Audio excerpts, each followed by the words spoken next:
Kinshasa na biso réalité ya banaki réalité ya banaki réalité ya banaki no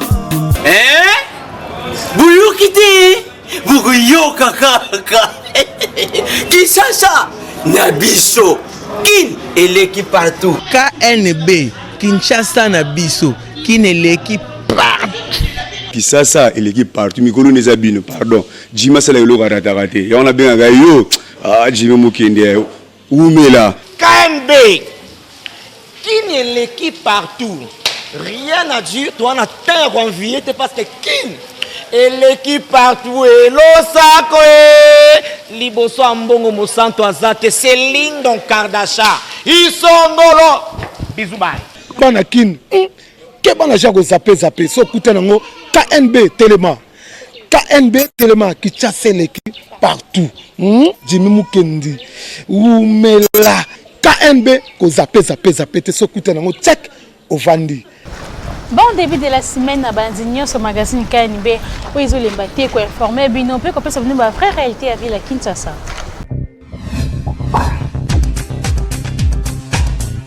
On doit mettre sur pied un état de droit. Au nom du Père. Et dans un état de droit, il y a une justice indépendante. Du Fils. Et du peuple. Ce n'est pas pour rien qu'on fait des constitutions. Nous l'avons promis. Pourquoi Mboké débat? Parce que ceux qui arrivent et qui sont censés prêcher par l'exemple, eux prêchent par le mauvais exemple. Nous l'avons défendu. Un état de droit, c'est celui où tout le monde respecte la loi. Soit mon konzi a bandi pour détourner bandi bako. Mais toi tu crois que au balandi on a besoin. Balanda peko. Nous y avons cru. Mais ce que mon konzi a lobby a dit bon le kambako poana au salaire yo aux amona maïnanga c'est vrai totanga kana yo tu vas en prison. Nous y voilà. État de droit. Tofongolo édition na biso ya mokolo alelo na déconfinement ya Gombe salami lelo kaka ndenge bakonzi ya mboka balobaki biso magazine KNB tokitaki na terrain ko sala constant ya déconfinement yango reportage ya Hervé Zaka na Miti Mafuta. Gombe efungwami ndenge bakonzi ya mboka balakaki population ete le 29 oyo Gombe kofungwama biso magazine KNB tumekaki kosala ronde na kati ya Gombe kotala est-ce que circulation ezongi ndenge bakonzi ya mboka basengaki ba activité est-ce que ezongi ba société basali constat ezali ndenge bino moko bozali komona misala ezongi ba activité ezongi quelques magasins na commerce pe bisika mosusu efungwamaki misala ezongi convenablement na commune ya Gombe kasi bakonzi bazali kosenga kaka malgré que misala ezongi il faut que ça la geste barrière wana oyo bakonzi bazali kosenga utilisation ya ba gel hydroalcoolique pe ko bosa na kakolata masque te po yango ekosala ete malgré maladie oyo ezali na mboka kasi économie ya mboka ekoya te po misala ezonga po ba congolais pe balelaki mingi kofana na ndako epesaki pasi na ba famille ebele quelques congolais oyo tokutanaki na bango balobaki boye na micro na biso. Bon, ils ont bien amoni batu bazongi circulation est comme normale malgré le transport ils ont passé mais circulation ça va. Namoni que na Gombe ba biloko tout ba fongoli ba kini marché malgré zando zongi na lutte mais namoni ça va. Toujours que se protéger parce que malade ezali.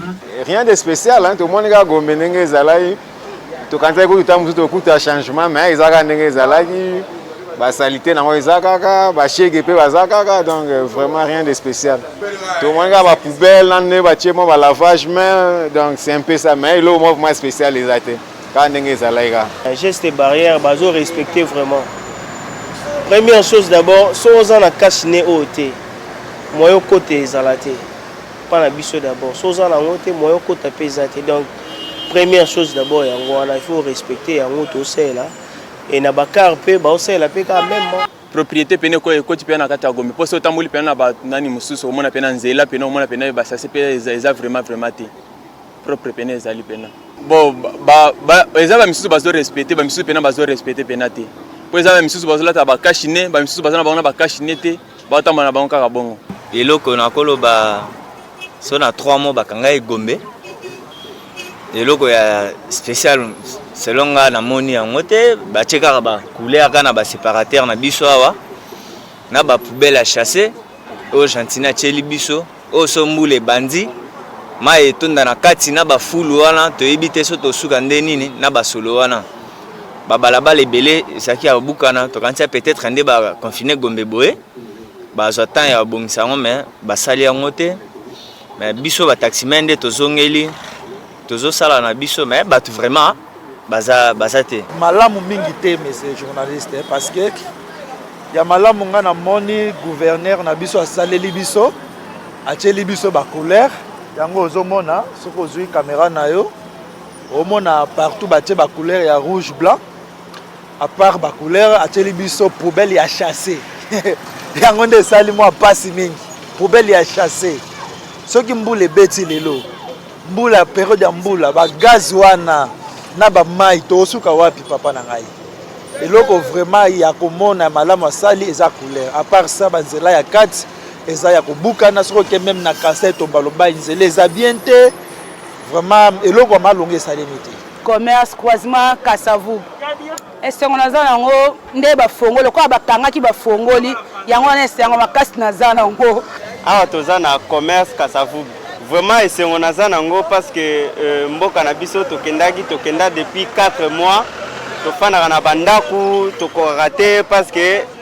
peuple l'état na biso azobatela biso po tozwa maladi te tokenda na bapale tofandi mais souffrance ebele yango lelo tozongi naza na esengo parce que bafongoli ville mais siko susi na ngai eza mpona bamama na biso batekaka na zandu bakangi yango bazoteka te nayebi te bakovivre ndenge nini batiaki motema keneno bazofongola mais bafongoli te siko peuple congolais l'état na biso azwa solution bamama bazoteka te mesure nini azozwa pour que bameka kovivre na ndenge bafandaki na ndako 4 mois mobimba lelo siko tobimi en tout cas napesi merci mingi na président de la république na o asali ya pasi ezali kaka ke bakonzi ya mboka bayebisaki population ete malgré maladie mais moko pe ya ba raison esalaki ke Gombe kangama ezali ke salité ekomaki mingi esengelaki koorganiser makambo ebele koluka ba service ya salubrité kosala misala pona bopeto ya mboka mais kasi constat oyo biso tosali lelo changement ya malonga penza eza nango te ville eza kaka ndenge totika yango changement moko significatif ezali te kasi to 5 ans na population ete tolelaki mingi bafongola Gombe lelo bakonzi bafongoli kasi biso pe toyeba ete maladi ezali te lokola bafongoli Gombe vie ezongi normal il faut toyeba ko vivre na maladi oyo ya coronavirus po soki tolobi tofanda kaka na ndako liwa ekozala kaka pembeni na biso Kinshasa eleki partout.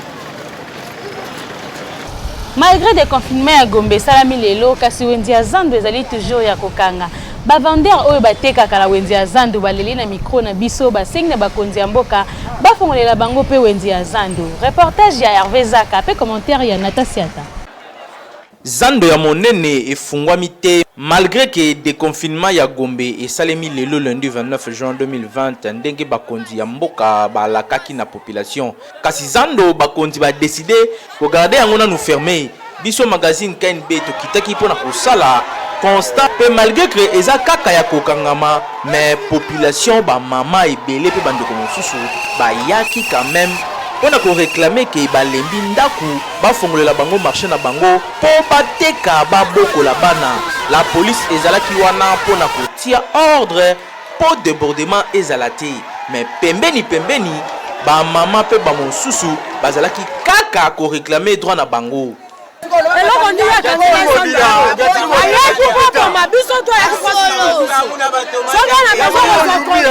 Batterie eza bela tozo contrat mu côté mususu eza lumbito eza kishasa domoni pelo côté tala biso yo comme na ba 2500 so mo la kata ndako tika biso to bana kisia to sala biso la biso no lumbi tala mapape to boki biso ngobi la sala loko moko te apongola nzela elezero no baki elezero ko la ngela ba pongoli zandu makamuno sote sali leko ngaba lokala pongoli be biso ki makamuno sote sali leko ngaba biso bamama tomoni pasi katre totikali na 2 mois bana biso basonga classe yango eloko tosengaki alibere biso totravaille tonuka koprepare bana biso basani basonga classe totikali kaka na juin na juillet e totoyaka na juillet na août alibere biso tofaa na kimia yeba ke oza premier citoyen de la ville de Kinshasa makambo na yo na Hassan etali biso bateki te donc yo sunga biso tozongela bamesa na biso makambo na yo na Hassan soko kobuka ye magasin soko kosala nini etali biso te tika biso kimia toluka bambongo pasi ezali misala eza te tokoma bakulu na pamba nasali 40 ans nakende wapi nafutelaka ndako nasali 3 mois nazofutela lisusu te facture mai mpe eyaki mbongo eza te papa alimbisa biso papa papa kotika biso bana yo te papa yoko kolela biso bana yo na zambi tozotangisa bana tofutaka bandako mai courant misala eza lisu te salaire ya malonga eza lisu te okobanda na kati ya lopango ya moto ovandi ozofuta ndako te mai courant te bisiko nde etangisaka bana bisiko nde esalaka makambo nyonso batike ya leta nde eleisaka bato ebele bamama bato baleisaka bana bitike bamama baleisaka bato bamonaka te batambolaka te akanga magazin ya sani atikela biso zandu na biso toteka na biso aka magazin ya sani biso za papa ya sani te nasomaka fishi na ngai 5000 nasomaka tike na ngai 3000 francs nana droit nazomona Congo biso to votaki bino okibo ndoko na biso boye te po biso 3 moto so nyokoma neti nga lelo kwa libanda toza beto zandu ezonga zandu boy batoy suba tie batoy biso to kobuka ngo biso ba mama to kobuka batoy bino bokotia biso za ba veuve mibali bakufa to bokola bana ndeni bana bakotanga classe ndeni bakoma bakulula basala ba voyou alors bolimbisi bakonzi balimbisa biso bayokela biso mawa toza bamama na bango bayokela biso mawa bafongola biso zandu toteka na bolingo ya nzambe bafungoli kaka Gombe me koteka bazongisi te koteka bazongisi na bango te ngala bila bakonja mboka batika kosala boye babota mpe na basi bamama na bango avale babota bango bazwaki kaka bauta kaka likolo te bakiti na semba moko bakoli bazwi bomengo bazwi mbongo mbala moko batindi bango na poto te bamama na bango babokola bango kaka ndenge biso to kobokola bana na pasi oteki na pasi ndo bokoli bana meloko bango babongi biso na pasi likambo te nzambe moko azwa kaka likambo ya charge to ana likambo kolobela bango lisute miyibi mpe batikali nsima te na kodekonfine Gombe ndeko oyo mpe kozongela mosala na ye ya mabe asalaka selon la police kaka ndenge bamama bazalaki koreklame bazongela koteka ye mpe azotia bato maboko na basak bakweyaki na ye boyoka moko ya la police ndenge alobaki donc ndeko na biso oyo bandeko bazoreklame mwa badroit na bango awa ye aye konyokola susu population c'est-à-dire koyiba na kati ya grand marché lui il est volé dès la police ambate moni pays azoyiba ali batie ye maboko ne bakangi ya zawana baye konyokola population na moyibi tolingi moyibi te nde tokangi ye mesa na mesa na kati na mama ye moko na yiba te na moyibi bakangi na mesa na ba chef bakangi ba yo ye koyiba awa na yibi te mu da fon je mu da tembe na fon la pauche na fon pauche mo ko wa bina bulenga yiba mama kangi na yo na yiba dika bamama basengi na gouverneur ya ville ya Kinshasa Jantiningo Bilambaka ke afongolela bango marché central bazongela baaktivité na bango na kimia po selon bango eloko ya malonga bakangelaki yango bamoni yango te po basalite oyo batikaki ya 3 mois bayeka kokuta yango kokamwa papa gouverneur fongola zando bamama bazongela koteka po souffrance eleki na bandako Kinshasa eleki partout. Président de la République, Ayambaki délégation syndicale, il y a un magistrat. Le président de la République nous a fait l'honneur de nous recevoir et nous sommes venus le voir par rapport à la situation actuelle qui traverse notre pays, spécialement en ce qui concerne le pouvoir judiciaire. Et 2 points nous a intéressés et sur lesquels nous avons échangé avec les chefs. C'est les dépôts des propositions de loi au Parlement par des députés et également la situation socio-professionnelle de magistrats. Et c'est sur ces 2 points que nous avons échangé avec le président de la République. En ce qui concerne le premier ainsi que même le 2e point, le président a été très attentif et il a promis de nous accompagner en ce qui concerne d'abord l'amélioration des conditions des magistrats, puisque c'est lié également à l'indépendance du pouvoir judiciaire, et il nous a confirmé sa volonté de voir un état de droit s'installer dans notre pays, lesquels devra reposer sur une justice distributive, sur une justice à même de rencontrer les préoccupations de notre pays et qui devra être fondée sur l'indépendance du pouvoir judiciaire. Et pour la deuxième situation, il a également promis de nous accompagner pour que dans les jours à venir, la situation des magistrats soit relativement améliorée.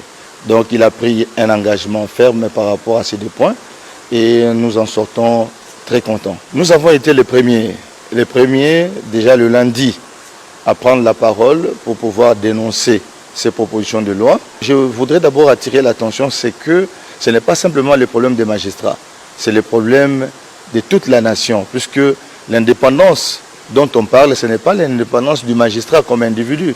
C'est certes l'indépendance du magistrat, mais dans l'intérêt d'une bonne administration de la justice. Donc c'est l'affaire de tout le monde.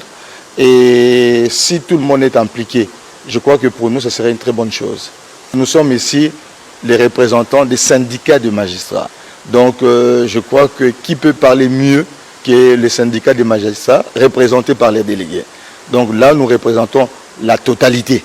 Donc sinon, 99% des magistrats et nous portons leur voix. Et nous confirmons que tous les magistrats se battent depuis des années pour l'indépendance du pouvoir judiciaire. C'est depuis 2006 avec les constituants. Nous avons une constitution qui a levé des options que nous devons protéger. Ce n'est pas simplement nous, mais également tous les peuples congolais. Je remercie le chef de l'État puisque ça fait des années. La dernière fois que les représentants des magistrats ont été reçus, c'était en 1991 si je me trompe. Donc comptez vous-même. Et aujourd'hui, il nous fait l'honneur de nous écouter et sûrement également par ses promesses de prendre en compte ce que nous lui avons dit en vue de l'amélioration de la situation des magistrats, tant sur le plan social que professionnel. Par rapport à l'actualité politique, Yamboka, IDPS qui bat sa partie chère, Augustin qui bat sa Maliba a sali déclaration au you. Nous, IDPS Kibasa, avons suivi avec intérêt l'actualité politique du pays et faisons la déclaration suivante. L'UDPS Kibasa est indigné de constater qu'au nom d'une certaine coalition, l'autorité du chef de l'État soit bafouée par un groupe d'individus qui, pourtant, a clochardisé notre peuple pendant 2 décennies. Ce comportement indigne et contraire aux attentes de notre peuple nous oblige à mettre en garde quiconque s'évertuerait de tenter d'hypothéquer l'avenir de notre peuple qui a commencé à recouvrer son espoir longtemps perdu. L'UDPS Kibasa se joint à l'ensemble du peuple congolais pour apporter son soutien total et sans restriction à l'avènement d'un état de droit et d'une justice totalement indépendante, telle que consacrée dans la Constitution, gage du développement et de l'élévation de toute nation. À la veille de la célébration de notre 60e anniversaire de l'indépendance, coalition ou cohabitation, l'UDPS Kibasa est prête à défendre sans relâche les intérêts du peuple contre les ennemis de la vraie démocratie pour laquelle elle s'est battue pendant 4 décennies. L'UDPS Kibasa réitère son soutien indéfectible à son Excellence Félix Antoine Tshisekedi Tshilombo, président de la République, chef de l'État et garant du bon fonctionnement des institutions de la République. Sentinelle du peuple, l'UDPS Kibasa appelle celui-ci à barrer la route aux ennemis de la démocratie qui tentent d'affaiblir la justice pour des intérêts mesquins et égoïstes. Que vive l'indépendance de la République démocratique du Congo, que vive le peuple congolais, tenons bon, l'UDPS vaincra. Président national, Haï, président Bijanou Mutunda Jean Smith.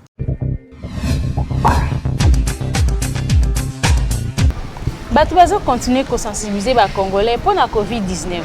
Chers compatriotes, Soucieux de la pandémie de coronavirus qui domine le monde en ce moment, et particulièrement en notre pays, nous vous prions de bien vouloir prendre en considération les mesures prophylactiques publiées par le ministère de la Santé et l'équipe de riposte contre la Covid-19 afin de protéger votre vie et celle des autres, car la RDC a encore grandement besoin de vous pour son développement.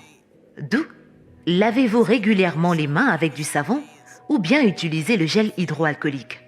Gardez une distance d'au moins 1 mètre avec toute personne se trouvant à votre voisinage. Portez un masque à chaque fois que vous êtes en contact avec des tierces personnes. Restez à la maison quand il n'y a pas urgence. Évitez de saluer en serrant la main. Toussez et éternuez dans le pli du coude. Apprenez à vivre avec la Covid-19. Notez bien. Respectez aussi les mesures prises par le chef de l'État en ce qui concerne la lutte contre cette pandémie. Évitez surtout de vous immiscer dans les rassemblements ou générer les agglomérations de plus de 20 personnes. L'APCM vous aide à maintenir votre corps en bonne santé. Stop coronavirus. Restez chez vous quand ce n'est pas urgent. Betu sukula maboko na beto tangu yonso ti sabuni sambu naku epanye na kimbefu yai betu sukula maboko antuka betu kuzitisa yo.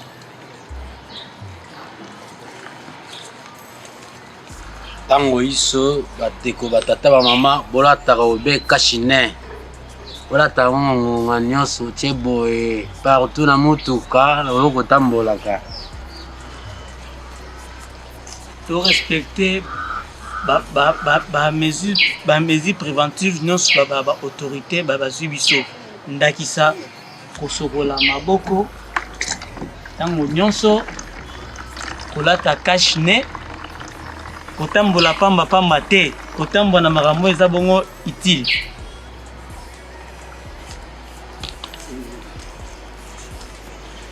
To stop coronavirus, cough in the fold of your elbow. Somba ikumbelu, katejani mo ikubiansutu. Stop coronavirus. Habituons-nous à rester chez nous et à vivre avec le corona. Stop coronavirus. Tujikinge na magonjwa hii ni hatari. Il est vrai que nous nous aimons, mais s'il vous plaît, évitons les accolades afin de lutter contre le coronavirus. Merci beaucoup. Stay home. Stop le coronavirus. La maladie existe. Utilisez les gels hydroalcoolisés. Merci. Sud Ubangi est comme 14e province où ezali touché na coronavirus.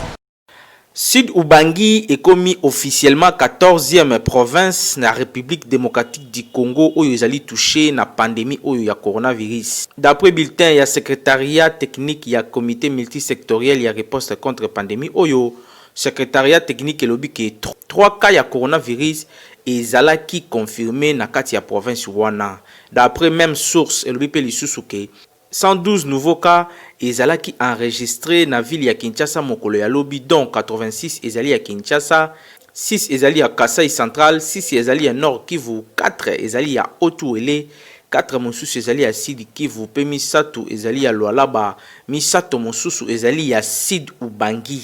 Pe cumul ya baka nyonso ya COVID-19 depuis le 10 mars eleki est commis na 6939 cas confirmés. Pe esengeli koyeba peke même bulletin kakawana elobi pe lisusu ke 65 nouvelles personnes bazali sorti guéri na maladie oyo yango nde sali que cumul ya baka nyonso ya bato oyo bazali guéri ekoma na 1050. Selon même source kaka 9 nouvelles personnes pe bautaki kokufa na République démocratique du Congo yango esali ete cumul ya ba décès ekoma na 167 cas depuis début ya pandémie oyo na mboka na biso. Na yango mwana mboka kaka ndenge tozo continuer koloba salelaka ba geste barrière po yango nde ko permettre ete obika pe obikisa moto azali pembeni na yo to libota na yo na maladie oyo po ezoya mabe ezo continuer koboma. Awa pe ba déconfiner Gombe mwana mboka continuer ko observer ba geste barrière wana po kaka na ko respecter ba geste barrière oyo nde ko zala tente. Kinshasa l'équipe partout.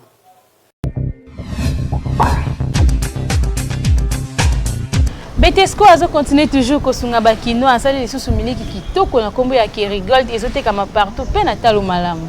Lelo na Kinshasa miliki elongwa likambo ya bariche po e koma nango na pri ya mukie po na mutu nyonso ndenge akokeli grâce ya Beltesco alongola yango luxe na RDC na cadre ya kosunga congolais amela miliki ya qualité amemeli bino lait en poudre instantanée Kerigold e ye po na mutu nyonso okomela na ti café, mai ya moto, mai ya lobo, tope okoki kolia yango kaka ya pamba, eza na goût moko ya kosakana te. Kerigold de l'œuf végétal plein de vitamines A et D, protéines pe calcium. Ezo sunga bana bakola kitoko, pe mikolo ba savourer miliki kitoko ya mabele ya ngombe. Miliki oyo ezali koteka ma partout. Komela Kerigold full crème, ezali kotonga nzoto na yo 2 fois. Monto amera Kerigold abelaka pa mapamba te, ba maman baza na bana, ba maman baza na bazemi, ba maman baza na ba fatigue ebele. Omela mingi Kerigold ezali ko bakisa susu ba protéines, ba calcium, ba vitamine ebele na kati ya nzoto.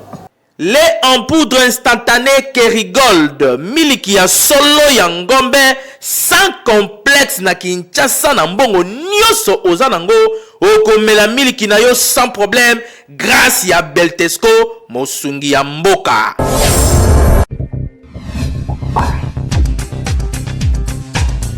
La police ekangi ki Hermès moko lelo ebandai kosala na ndenge ya kuzu na commune ya Kasavu. Commentaire ya Natasha Ata. Kokamwa tambola na Kinshasa omona makambo. Pendant période ya état d'urgence na République démocratique du Congo en général, pe na Kinshasa en particulier ezalaki observer mutunyo sazalaki na ndako. Nzokande espace béni les visionnaires na commune ya Kasavubu yenzoka a organisaka na ye ba kermesse na kuzu pe bato bayaka ebele na ndenge ya kosakana te kolia komela ezalaka kuna somo. A organisaki moko na butu ya vendredi le 26 ti samedi le 27 juin 2020 bato bayaki ebele kudia kuchabalala ezalaki kuna. Nzokande la police azalaki komene banquette pe kolandela ye bakweyaki na bango. Pe la police a salaki opération na ye ba kangaki 289 personnes au total basi bazalaki 109 pe mibali bazalaki 180 ko kamwa to yebite bandeko oyo soki bayebisaki bango ke ba izini ya masanga ekangami bazalaki omela ba stress eleki na ndako na omela bière na ngana bomi mutu te na yibi pete mais oui toi ba criminel te tu omela bière. La police azosenga na bakinois batika kosakana na mibeko po maladi eza na mboka. Les récalcitrants ne s'en prendront qu'à eux-mêmes.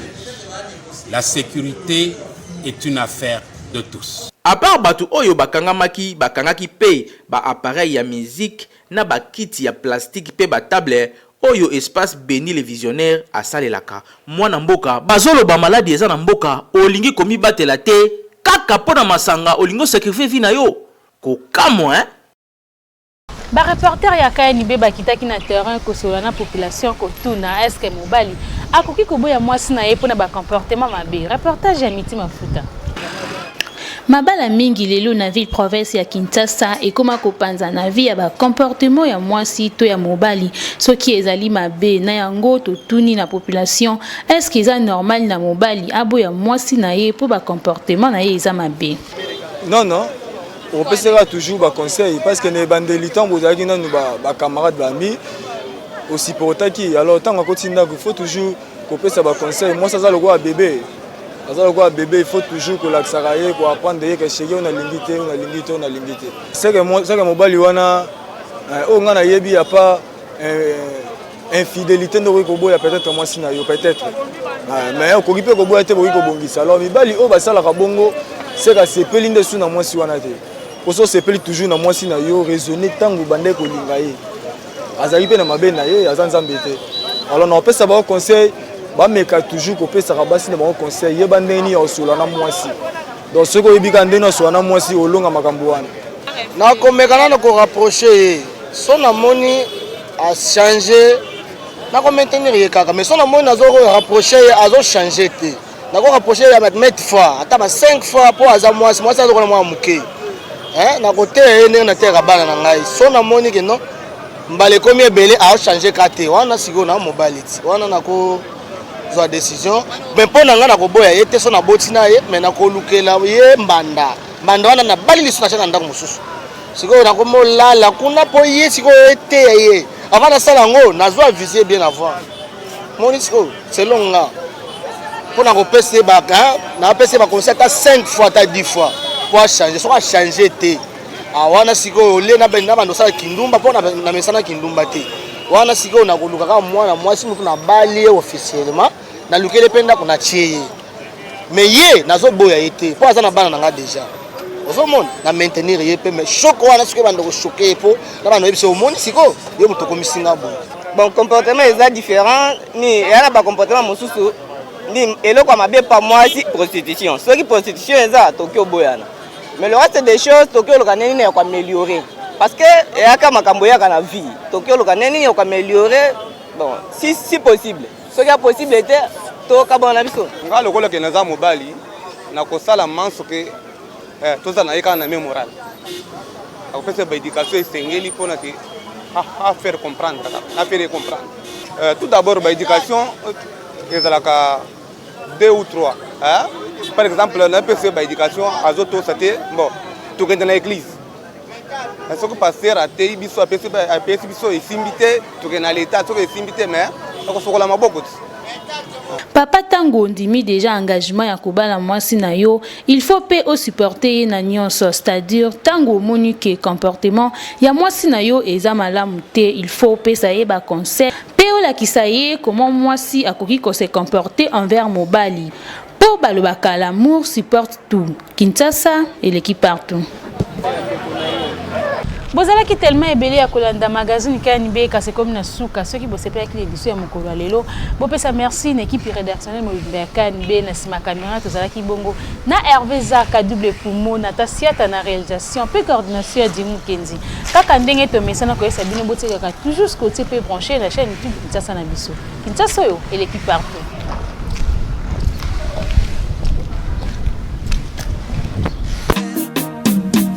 Magazine,